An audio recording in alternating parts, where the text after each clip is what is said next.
Bonjour et bienvenue à notre webinaire. Je m'appelle Ilige Akiki, je suis architecte urbaniste et software technical spécialiste chez Gretec. Aujourd'hui, le sujet de ce webinaire est de vous parler des dernières annonces d'Autodesk Université 2023. Autodesk Université, pour ceux qui ne connaissent pas, c'est la conférence annuelle où les clients et les partenaires du secteur et de l'écosystème d'Autodesk se réunissent et apprennent les uns des autres. Ils s'informent sur les dernières nouveautés, la feuille de route et la vision d'Autodesk pour cette année. En un seul mot, c'est la keynote d'Autodesk. C'est un grand événement qui se déroule à Las Vegas comme est l'habitude chaque année. Dans ce webinaire, je vais vous montrer les informations clés qui ont été partagées et annoncées lors de cet événement. Tout d'abord, commençons par parler du sujet qu'on trouve un peu partout en ce moment, l'intelligence artificielle. C'est un sujet qui prend une grande place dans les discussions en ce moment et c'était aussi le cas à Autodesk Université. Quels sont les projets futurs d'Autodesk? Où trouvons-nous de l'IA dans les logiciels actuels? Et à quoi devons-nous s'attendre cette année et dans le futur? Réponse dans la première partie. Puis, deuxième sujet, très important, l'échange de données. L'année dernière, on nous a annoncé Autodesk Forma et on nous a présenté la vision long terme d'Autodesk. C'était Autodesk Forma, la plateforme unique qui regroupe l'échange de données. Comment allons-nous vraiment se libérer des formats de fichiers? Est-ce qu'on va réussir à partager des maquettes assez facilement sans perdre de données? Le sujet est un peu plus développé cette année avec quelques extensions déjà disponibles, concrètes, qu'on va pouvoir tester. Et finalement, donc on a parlé de l'IA, on a parlé de cloud, on a parlé de données, mais qu'en est-il alors pour la réalité virtuelle? Eh bien, la réponse dans le troisième sujet avec l'annonce d'une nouvelle arrivée, Autodesk Workshop XR. Premier sujet, Autodesk IA. Autodesk IA a fait partie de la keynote générale du CEO d'Autodesk parce que c'est un sujet d'actualité et c'est intéressant de regarder la keynote. Vous avez le replay sur la page d'Autodesk parce que c'est un peu un récapitulatif de la vision globale d'Autodesk sur l'ensemble des collections, sur la collection AEC et les deux autres collections. Donc c'est là où on voit un peu la vision globale d'Autodesk pour cette année. Donc c'était intéressant de voir parce que tout d'abord, ils ont identifié là où l'IA est déjà présente dans les logiciels Autodesk. Donc on a tendance à dire que l'IA c'est à venir ou c'est quelque chose qu'on va développer, mais finalement on se rend compte qu'il y a quand même un peu d'outils et de fonctions qui existent déjà dans lesquels on peut trouver de l'intelligence artificielle. Donc j'ai fait un recap rapide des principales solutions que vous connaissez, qui font principalement partie de l'AEC. Donc vous allez voir que l'IA forcément est présente beaucoup plus dans certains logiciels que d'autres. Et notamment pour commencer, ce sera forcément Autodesk Forma, parce que Forma c'est l'évolution de SpaceMaker pour ceux qui connaissent. Et SpaceMaker était basé sur l'IA, surtout dans les analyses en temps réel. Et donc forcément, première solution, on va parler de Forma. Deuxième logiciel, et c'est très intéressant, c'est pour les utilisateurs d'AutoCAD. Vous allez découvrir qu'il existe quelques fonctionnalités et outils qui utilisent actuellement l'IA. Un autre logiciel où on trouve l'IA, c'est InfoDrainage, Autodesk InfoDrainage, qui fait partie de Innovyze. C'est un paquet de logiciels pour la gestion de l'eau, allant de la gestion de l'eau de pluie, l'eau usée, jusqu'à simuler des situations extrêmes d'inondation, par exemple. C'est un outil très puissant et spécialisé, orienté aux spécialistes dans ce domaine. Et donc on trouve de l'IA dans cet outil, surtout les simulations d'inondation, par exemple. Ensuite, on va bien trouver de l'IA dans les solutions cloud. On parle donc de Autodesk Construction Cloud. L'IA est présente dans plusieurs modules, dont Build, qui est une licence parmi les 5 disponibles en ce moment. Et après, on a Fusion, où on trouve l'IA et la conception générative depuis quelques années. Et enfin, de l'IA dans Autodesk Flame et Maya, qui font partie de la collection Media and Entertainment.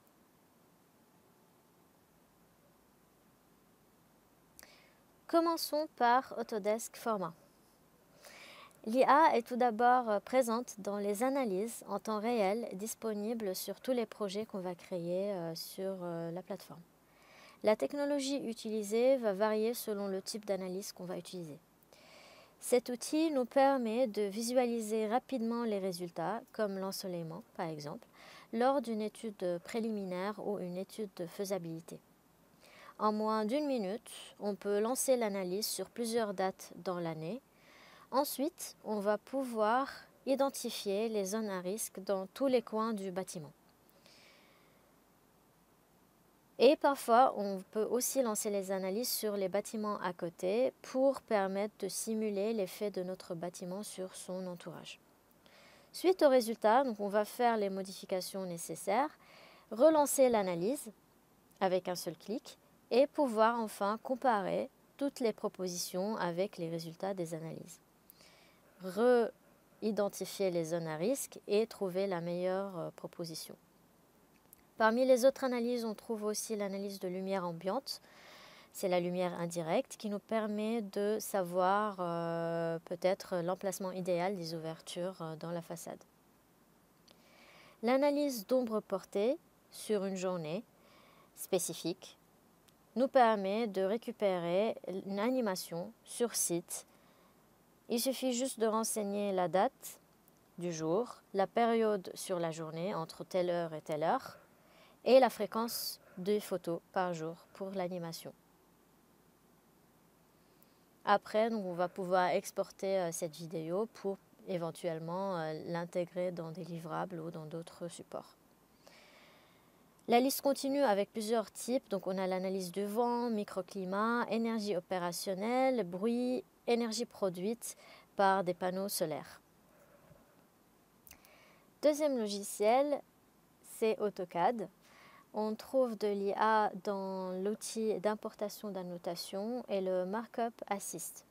Cet outil consiste à reconnaître les textes, les nuages de révision et des objets, puis les numériser à partir d'une photo qu'on a prise sur laquelle on a esquissé ces remarques manuellement et pouvoir donc les intégrer dans AutoCAD pour pouvoir les modifier par la suite.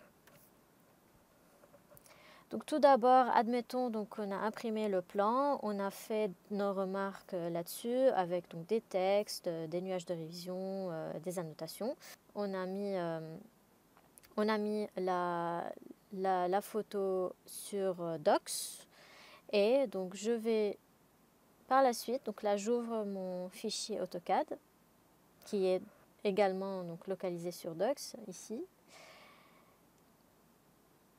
Je vais donc sur la même feuille qui a été imprimée et grâce à l'outil Collaborer sous l'onglet Collaborer, l'outil Importation des annotations, et je vais chercher la photo qui se trouve soit sur Docs, soit en local sur votre bureau.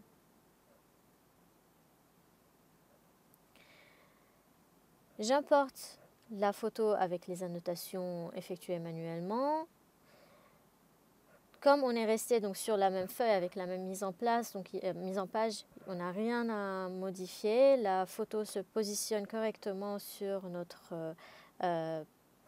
projet. Et donc avec l'outil transparence, je peux vérifier donc si la photo est bien positionnée.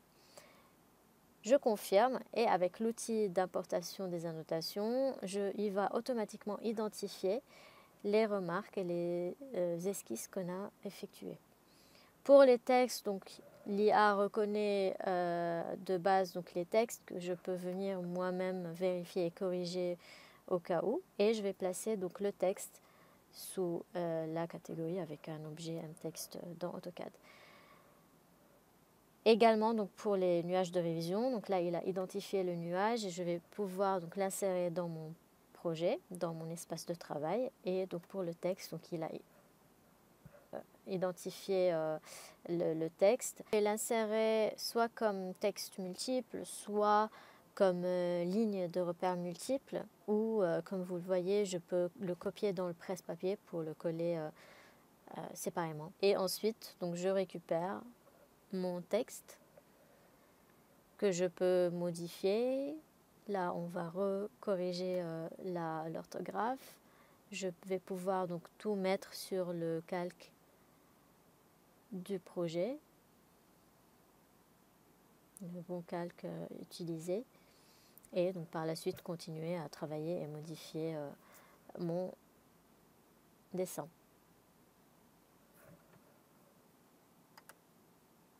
L'IA se trouve aussi dans les solutions cloud sur Autodesk Construction Cloud, qui est la plateforme de collaboration des projets de construction. Tout d'abord, donc, on trouve de l'IA dans le module Insight, qui est accessible à tout le monde qui travaille sur cette plateforme-là. Et ensuite, on va voir qu'on a aussi des outils d'intelligence artificielle dans l'outil Build, qui est l'outil et la licence dédiée à la gestion du chantier. Donc là, je me connecte sur le compte Autodesk Construction Cloud de la plateforme. Et au niveau de l'account admin, donc au niveau de la gestion du compte général, on a le module Insight, par contre, qui nous fournit des informations sur, par exemple, les risques de conception, les projets dans lesquels on a le plus de risques par rapport à des demandes en retard, des problèmes de qualité en retard qui attendent une réponse. Et donc d'autres informations sur les risques justement de la qualité, risques de conception, donc selon les problèmes et le type de problème. Après, on passe à Insight, le même module, mais au niveau du projet, donc de chaque projet. Là, on a une vision plus centrale par projet versus donc la vision globale par contre. On voit donc l'activité de tous les problèmes. Donc on peut identifier combien de problèmes ont été créés par mois, combien de problèmes sont fermés versus les problèmes qui sont toujours en cours. Donc pour identifier l'avancement, on peut savoir donc les données ou bien les problèmes en retard. Et donc c'est un tableau de bord, comme vous voyez ici, qu'on peut personnaliser bien sûr, qui va donc rassembler l'ensemble des données, connecter les données et avec un peu d'IA, simuler les risques dans certaines situations suite à l'analyse des problèmes qui sont en retard, le type de problème, les sociétés en retard. Passons maintenant sur Build. Donc là, on est vraiment spécialisé dans la spécialité de Build, dans le module plan, qui nous permet de visualiser en vue séparée l'ensemble des feuilles qu'on a exportées pour le chantier. Ici, on retrouve un peu d'IA, surtout avec l'outil OCR. Quand on va ajouter des plans, on va les extraire à partir d'un fichier Revit ou à partir d'un PDF. Donc là, je sélectionne le fichier Revit. Je vais donc nommer le jeu de cette version. Il y aura donc des mises à jour ou des modifications faites sur les plans. Et on va trouver de l'IA dans le traitement des feuilles par la suite, avant de les publier. Donc l'outil va directement localiser le titre et le numéro du plan dans le cartouche. Donc là, dans la première étape, on voit le numéro du plan qui a été automatiquement généré à partir du cartouche de la feuille. Et par la suite, là, l'étape suivante, il va aussi générer le titre du plan qu'il a localisé dans le cartouche, ainsi que des étiquettes qui ont été automatiquement générées. Ces données seront très utiles après pour nous aider dans la recherche avancée parce que je pourrais éventuellement trouver par exemple les coupes grâce à l'étiquette. On reste en build, un autre module, les photos. On trouve l'IA avec cet outil qui va automatiquement détecter les étiquettes également. Il suffit de publier ou de charger ou de prendre les photos avec une tablette et il va automatiquement générer des étiquettes selon les éléments qu'il va reconnaître dans les photos. Cet outil était également utilisé dans la recherche avancée pour rapidement trouver les photos recherchées. Et finalement, parlons de cette nouveauté, Mes informations. C'est un nouvel outil qui apparaît sur la page d'accueil des versions 2024 des logiciels. Ce sont des informations personnalisées basées sur votre utilisation du logiciel. Ce module est conçu de manière informative et exploitable. Par exemple, vous allez voir un récapitulatif des commandes que vous avez utilisées, les plus utilisées. Et puis, donc, suite à ces informations, vous allez aussi recevoir des recommandations qui vous aideront à être beaucoup plus productif dans votre travail. Deuxième sujet, maintenant qu'on a vu là où on a un peu d'IA dans les logiciels, on va parler maintenant de données, de l'échange de données. C'est un sujet à développer, certainement. On va voir se développer progressivement dans les années à venir. À quoi consiste cette nouveauté? C'est l'idée de faciliter l'échange de maquettes et de fichiers d'une manière facile et sans perdre d'informations. Tout se passe via les données, c'est-à-dire qu'on va pouvoir transmettre des fichiers d'un logiciel à l'autre en passant par le cloud, donc en passant par Autodesk Docs, qui est pour Autodesk la plateforme d'environnement commun de données. Aujourd'hui, avec cette diapo, on voit qu'il y a pas mal d'add-ins dispo, mais aussi pas mal d'add-ins en version bêta actuellement. L'idée serait, donc dans cet exemple, de pouvoir envoyer un élément du fichier. Donc là aussi, grâce aux données, donc on peut envoyer des éléments du fichier et pas forcément l'ensemble du fichier.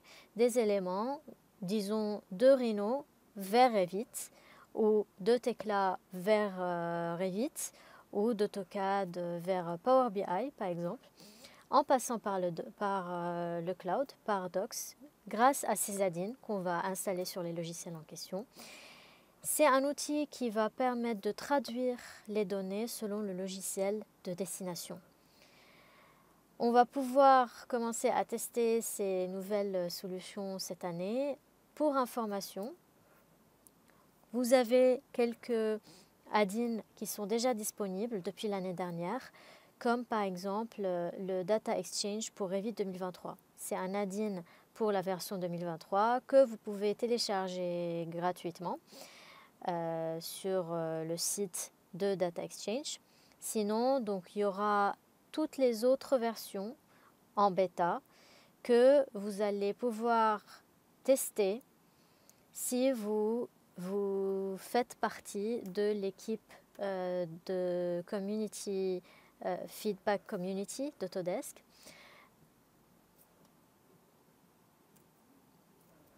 Là, on voit la liste des add-ins disponibles en ce moment.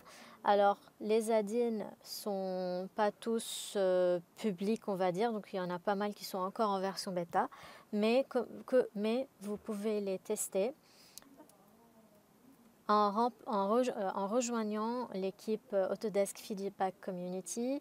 Il vous suffit de remplir un formulaire pour faire partie de cette équipe, de confirmer donc les règles de confidentialité d'Autodesk, et après vous auriez la possibilité de télécharger les fichiers exe pour installer les add-ins.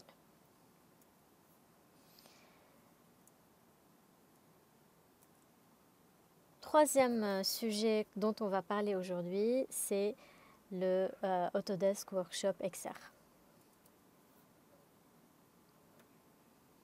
Autodesk Workshop XR a été présenté lors de l'Autodesk Université. Pour l'instant, il n'est pas disponible encore, donc vous pouvez vous inscrire à la liste d'attente via donc, la page web d'Autodesk. En résumé, c'est un espace de travail immersif pour circuler dans le projet, dans la maquette, et pouvoir éventuellement faire la synthèse, une révision, identifier les erreurs du design et créer des remarques pour collaborer entre les membres de l'équipe. Bien sûr, il sera connecté à Docs. Donc l'idée serait de publier vos fichiers sur Docs, et à partir de Docs, vous allez pouvoir les ouvrir dans la visionneuse du Workshop XR. Dans cette vidéo qui a été partagée par Autodesk, donc on peut voir quelques exemples où on peut donc se réunir tous ensemble autour d'un élément de la maquette, et on pourra éventuellement donc générer des remarques, comme on le voit ici, les issues, les problèmes. Comme c'est la même interface que la plateforme ACC sur Docs, on pourra ensuite remplir les champs pour définir un destinataire de cette remarque, définir le type, définir une date d'échéance, et ainsi de suite. C'est ce qu'on voit ici. Donc on va retrouver aussi toutes les informations liées à ces remarques, et on pourra les mettre à jour directement depuis Workshop XR. Là, on voit donc tous les paramètres. Là, si je relance cette vidéo, on voit tous les paramètres des éléments de notre maquette. Et donc, on va pouvoir donc filtrer la vue pour masquer certains éléments dans la vue. Donc, ce sont principalement quelques fonctionnalités de la visionneuse de D3D intégrée à Autodesk Construction Cloud, la plateforme de collaboration. Voici les informations clés que je souhaitais partager avec vous aujourd'hui. N'hésitez pas à aller regarder la page Autodesk Université. Vous allez pouvoir retrouver tous les replays et l'enregistrement des sessions. Il y en a vraiment beaucoup. Vous allez pouvoir trouver les vidéos, mais aussi vous allez pouvoir trouver le support PowerPoint des présentations, ainsi que parfois des databases, donc des fichiers qu'on peut télécharger pour faire des tests.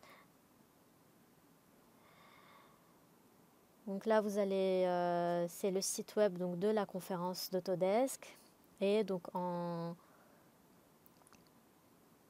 passant donc sur la liste des replays, vous pouvez donc filtrer les résultats donc par année, puisqu'on peut retrouver aussi les vidéos des conférences précédentes, et vous allez pouvoir nous trouver par type, par produit, par industrie, par sujet. Donc c'est vraiment très très large.